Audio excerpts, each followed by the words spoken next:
Il y a toujours une solution dans un conflit. Et quand on décide de rester sur le terrain de l'amour, on finit par la trouver, nous dit M. Chapman. Bonjour mes amis, bienvenue dans toute autre vidéo. Si tu viens de me découvrir au travers de cette vidéo, moi c'est Jean Zongo, je suis conseiller conjugal et web entrepreneur.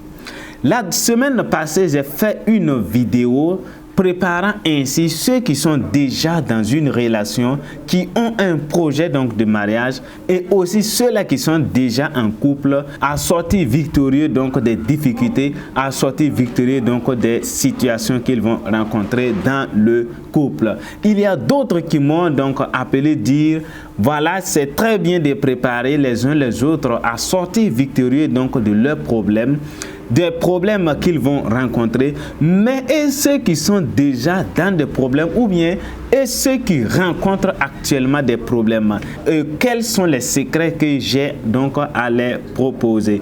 Donc j'ai choisi aujourd'hui de porter à ta connaissance 3 grands secrets qui vont donc te permettre dans le couple ou bien dans ton cheminement vers le mariage, si toutefois tu rencontres un problème ou si toutefois tu es déjà dans un problème, comment tu vas te comporter, comment tu dois faire afin donc de résoudre le problème. Effectivement, dans les cheminements vers le mariage ou bien déjà dans le couple, il y a 2 façons donc de résoudre les problèmes. Il y a ceux-là qui choisissent premièrement de résoudre donc leurs problèmes à travers donc des disputes. Et il y a aussi ceux-là qui choisissent donc de résoudre les problèmes à l'amiable. Dans cette vidéo, il s'agit donc de résoudre les problèmes dans le couple en évitant surtout les disputes.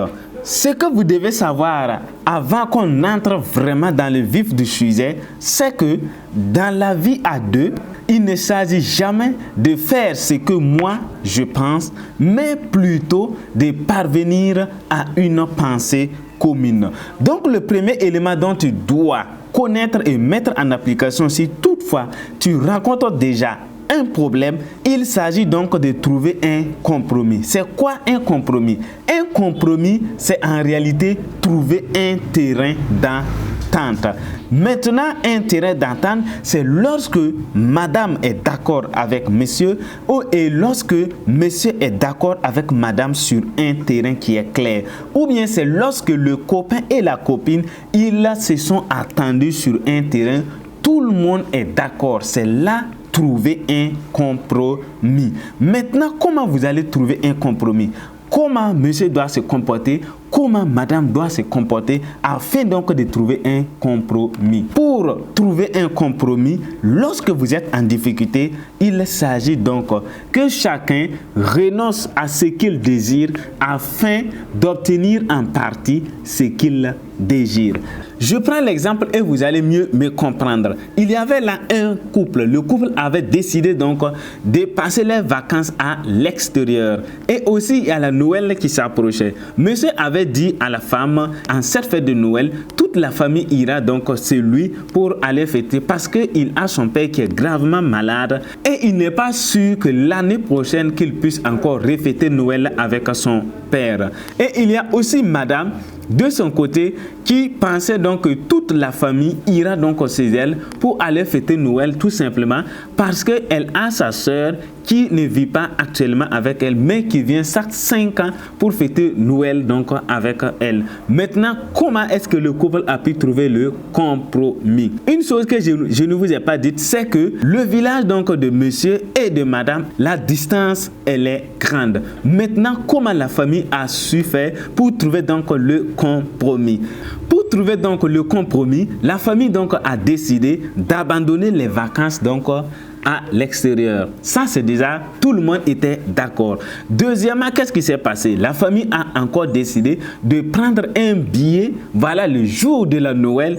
Ils se sont rendus chez la famille du monsieur, ils ont causé, ils ont mangé et ensuite ils ont pris un deuxième billet et directement chez la famille donc de la femme. Vous voyez, la famille a su trouver ce qu'on appelle le compromis. C'est ça, renoncer à ce que tu désires pour obtenir en partie ce que tu désires. Deuxième élément dont tu dois mettre en application si toutefois tu es en difficulté ou bien si toutefois tu traverses déjà des difficultés, il s'agit donc de céder.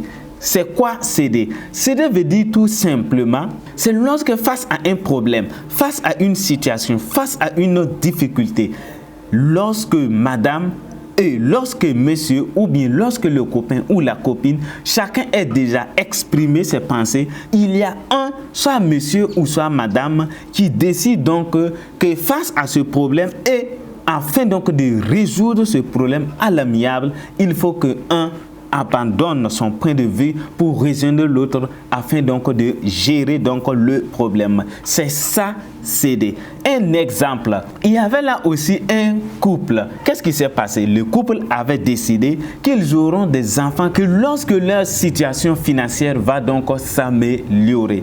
À l'approche donc de la ménopause, la situation n'est pas encore améliorée. Maintenant, il y a madame qui a décidé d'en parler donc à son mari pour lui dire il faut que nous ayons donc des enfants. Qu'est-ce que monsieur a dit?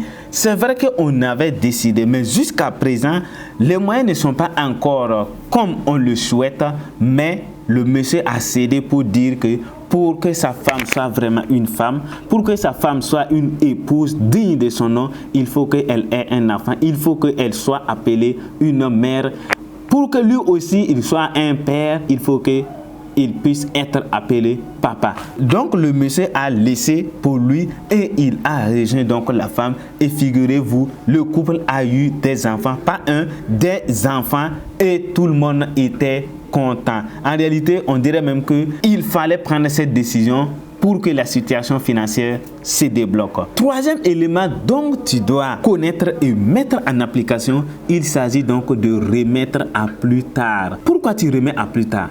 Lorsque tu choisis de remettre à plus tard, c'est pour permettre à ton cerveau de bien réfléchir. Et lorsque le cerveau réfléchit bien, tu peux donc déjà trouver la solution, tu peux donc déjà trouver le compromis. On remet à plus tard si toutefois, et ici et maintenant, soit le mari, ou soit la femme, ou bien le copain ou la copine reconnaît que face à cette situation, face à ce problème, face à cette épreuve, chacun a des avis différents. C'est-à-dire que ici et maintenant, on ne peut pas trouver le compromis. Et maintenant, il y a un qui va proposer, on en reparle donc plus tard. Voilà donc ainsi les trois éléments que j'avais donc à te présenter. C'est-à-dire, premièrement, tu dois rechercher ce qu'on appelle le compromis, c'est-à-dire un terrain d'attente.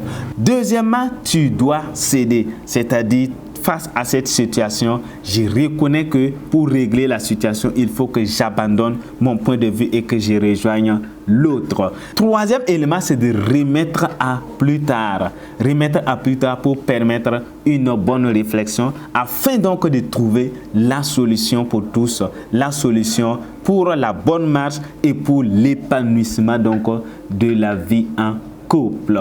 Je t'invite déjà, si cette vidéo t'a plu, à faire deux actions. Abonne-toi à cette chaîne et active la cloche de notification si ce n'est pas encore fait. Et surtout la deuxième action, partage la vidéo à tes amis, à tes frères pour que tous ensemble nous réussissions notre vie de couple. Rendez-vous dans une autre vidéo. Bye.